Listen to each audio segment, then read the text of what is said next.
Saturday Night Live rips into Meghan and Harry as Meghan continues to exploit her kids and go to Beyonce concert. They demanded privacy and then landed as the main joke on Saturday Night Live. In one sharp segment, SNL didn't just poke fun. Let's go to the joke. I want to start the joke. Here was Saturday Night Live, Colin Jost on Weekend Update, couldn't resist, talking about Trump's new trade President deals. Trump also announced a new trade deal with the UK that I got to start and stop because they get litigious. Here it will comes. reopen British markets for American companies. All that Britain demands in return is that we keep these two. No, I refuse. I'm sick of it. No, I don't want them. It's just they are so ridiculed all over the place. They said what millions were already thinking out loud. Meghan Markle and Prince Harry weren't torn apart with hate, but they were mocked with a smile. This wasn't just a comedy sketch, it was a cultural smackdown. Because when royals start turning into reality stars, the spotlight doesn't dim. It burns. And that skit? Here she is at Beyonce's LA concert. Oh my gosh, look at all these photos about last night. ... Thank you, Beyonce and team, for an amazing concert and a very fun date night. It wasn't the story. It was just the spark that blew everything wide open. So now the real question is, was this all just bad timing or a perfectly planned distraction?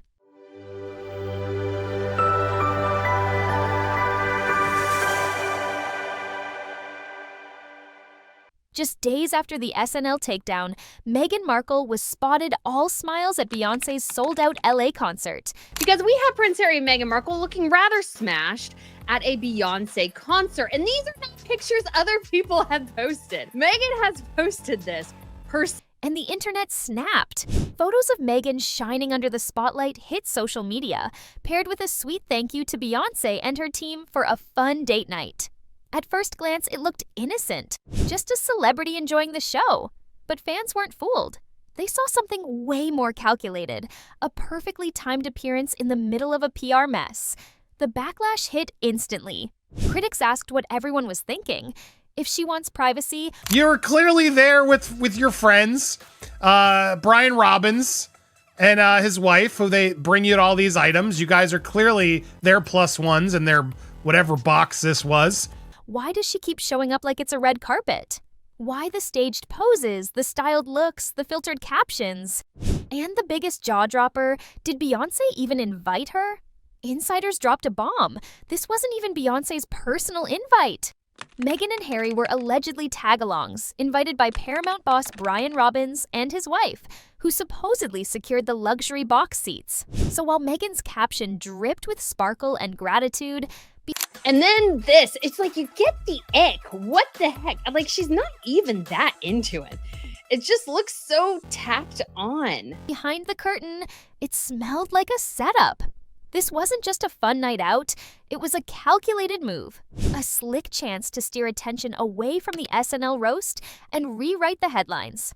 But for a lot of viewers, it totally backfired.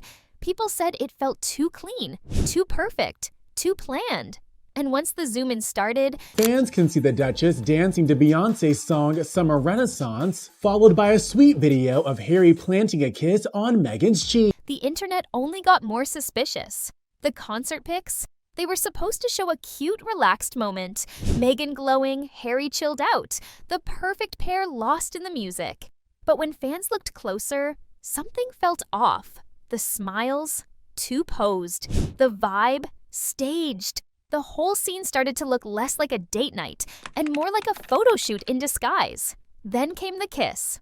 Oh yes, the kiss. You're like, I gotta get some photos for my Instagram. Can you take some more? Okay, all right, Carrie, you kiss me as I pull away. Go for it. Did you get it? Did you get it? Dude, let's try it again. Oh, it's so great. Did you get it? Let me see. No, I'm gonna do it again. That's literally what the real behind the scenes of this photo. I would bet a lot of money that that's actually what's happening here. But no, they're so loved up. Oh, what a fun date night. A video surfaced of Meghan leaning into smooch Harry, and wouldn't you know it, someone just happened to be filming at the perfect moment, at the perfect angle. It didn't feel spontaneous. It looked rehearsed. Like someone said, let's try that again, but softer this time. Critics said it felt edited, refilmed, repositioned. Almost like a scene in a show. Did you get the shot? People imagined her whispering between takes, "Let's try again, just one more, to be safe." And honestly, that theory didn't seem crazy at all. Meghan and Harry have a well-known pattern of staging their public moments, from the dramatic Oprah sit-down to their polished Netflix specials. And this concert? It fit right into that playbook. Observers were quick to call it out.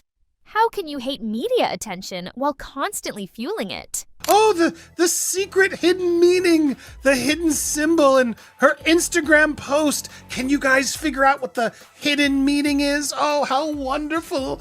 Most people at a concert snap a couple of selfies. But this looked like a full-blown photo shoot pretending to be a casual date night. Even Harry's outfit couldn't escape the heat. That awkward cowboy hat, social media tore it apart. Commenters joked it looked like something pulled from wardrobe for a fashion campaign, not something you'd throw on to enjoy a concert. Every detail just felt too camera-ready.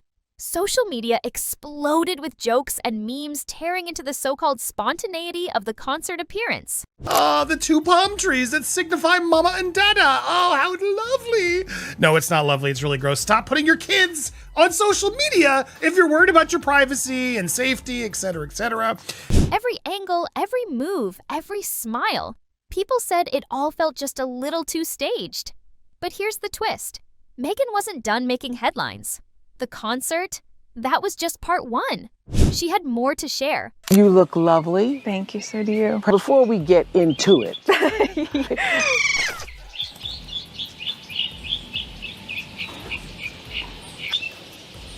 And this time, she didn't need a stage. She used symbolism. The contradiction is impossible to ignore. We want privacy, yet they keep popping up everywhere. For critics, the Beyonce moment wasn't a random slip. It was another page from their old playbook, where every public move, every poetic post, every polished image clashes loudly. It's to realize that's not true. Watch, because they're scared of you. It is good. I think it's with the claim of wanting to be left alone. Take the now infamous palm tree Instagram post. Two trees side by side, meant to represent Mama and Dada. Sounds sweet, right? Maybe, if you're not under constant public scrutiny. But Meghan is, and that means nothing is off limits. Fans quickly called it out as another carefully crafted, overly symbolic message meant to stir up mystery and speculation. And just when you thought it might calm down, it didn't.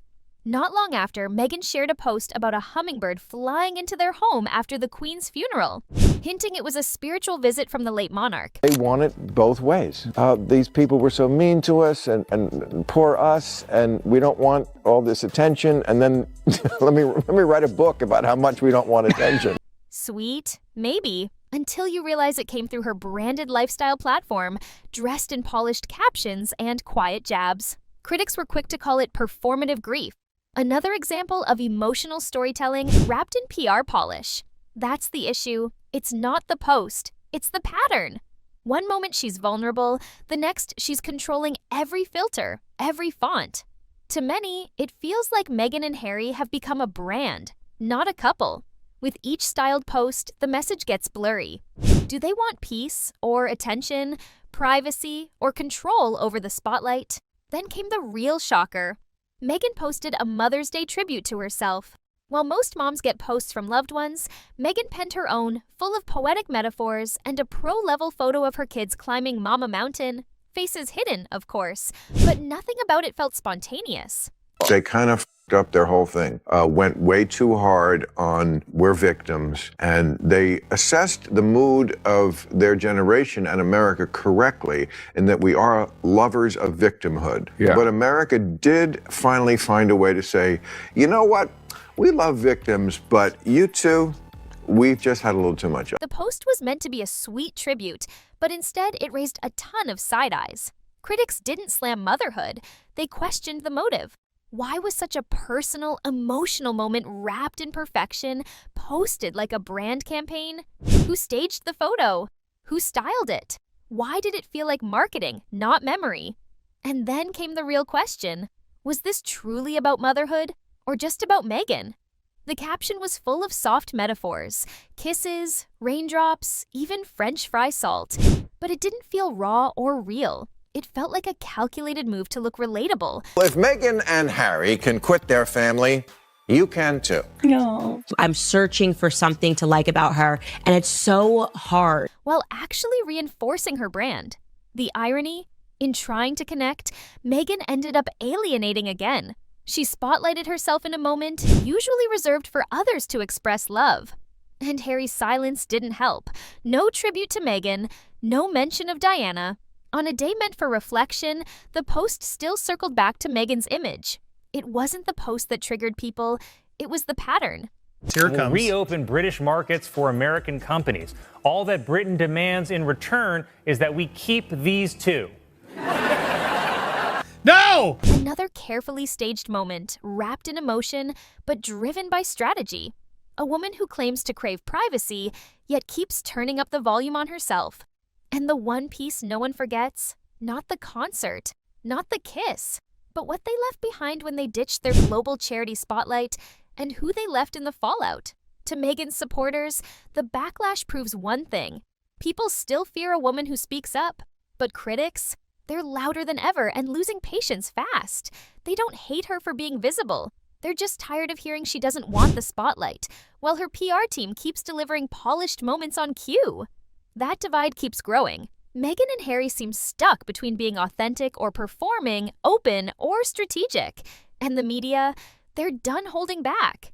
When SNL turns you into a punchline, it's not just a joke, it's a warning. The public honeymoon is over. Now, there's only uncertainty. Will Meghan fully embrace the celebrity image or pivot toward real privacy and rebuilding trust?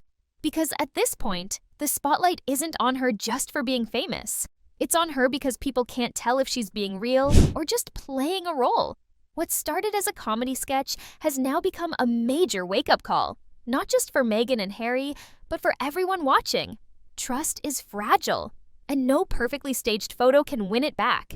The question isn't whether she's misunderstood, it's whether she ever stopped performing.